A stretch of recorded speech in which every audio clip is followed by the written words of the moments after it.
Every day, at the crack of dawn, Nurse Alicia Mart gets ready for duty. But in the past year, there's a special significance to her daily ritual. Well, this is actually my mom's chalet. I wear it. It's an honor for me to wear this every day. Yeah, all my mom's nursing clothes I kept. It's like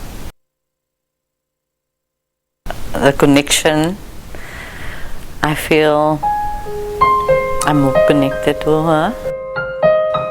Known affectionately as Aunt Nellie, Sister Petronella Benjamin died on the 29th of April 2020, the first nurse in the Western Cape to succumb to COVID. To date, 124 healthcare workers in the province have paid the ultimate price for their courage on the COVID frontline.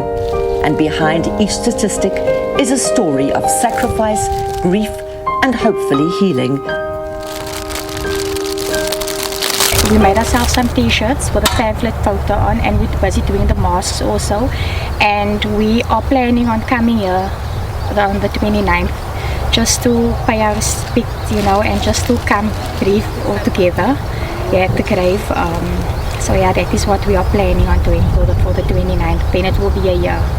Not only does Nurse Petronella Benjamin bear the tragic distinction of being the first nurse to pass away from COVID in the Western Cape, in another devastating irony, she was due to retire on the 30th of April after 40 years of dedicated service.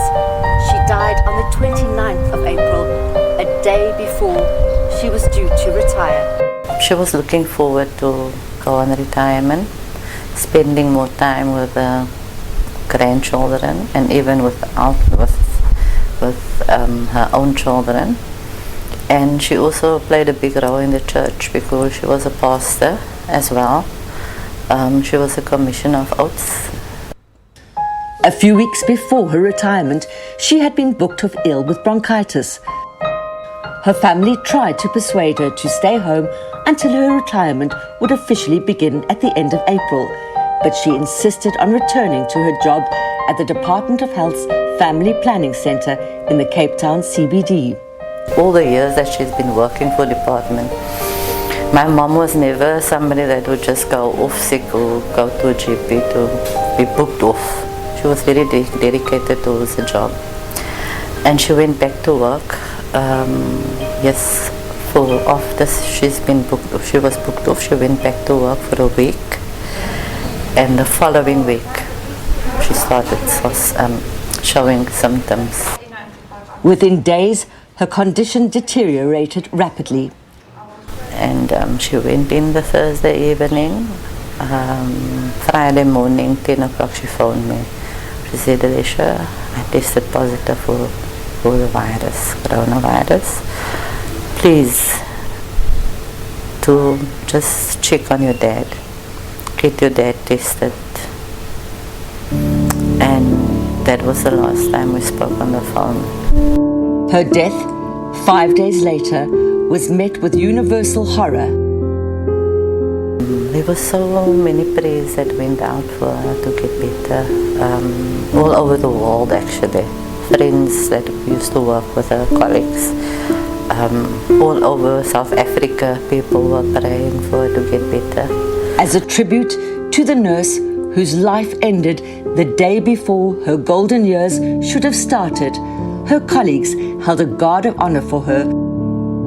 It was so overwhelming. That was breaking point, I think, for all of us, because we didn't expect that. But that was just something beautiful, and we really appreciated that. But that was just a sad moment for all of us. The rest of Aunt Nellie's family have not been spared the ravages of COVID either. Yes, I got the COVID just before Christmas, and we were planning on, just celebrating and eating together as a family. And then myself and my husband and my other uncle Marvin, we were all in isolation because we had the COVID. We actually lost our grandmother also of COVID in August. So yeah, it's up to today. It's still tough. It's challenging. Last year Easter, my mom made fish for all of us and bread, and even now over the Easter weekend we were like, nobody made fish. It's like we still need her so much with all the celebrations. My brother's son was born in June, and that was very emotional. She was a people's person. She just reached out to everybody, and everybody was her family. And I can truly tell you that she didn't treat one better or less than the other one, you know. She made everyone in her life feel special. My mom, like I said earlier, was the go-to person. My mom was the backbone of the family. I think we're not really at the stage where we can accept that our mom is not coming back. And for her daughter, who has been a nurse for 18 years, work provides a constant, painful reminder. I didn't want to go back to work. I was actually booked off for 5 months. It's like every day there's something reminding me of my mom. But the call to duty is stronger. It's important not to touch on the inside of the mosque. I have a big passion for my work. I love my job. I've been working so long in the facility, so by now my patience is also my family. For all the families who have lost loved ones to COVID, like this one, the path from grief to healing is one slow step at a time. My mom teaches us to be close, to be there, to look out for each other. And that is what we're doing. Hazel Friedman, SABC News, Cape Town.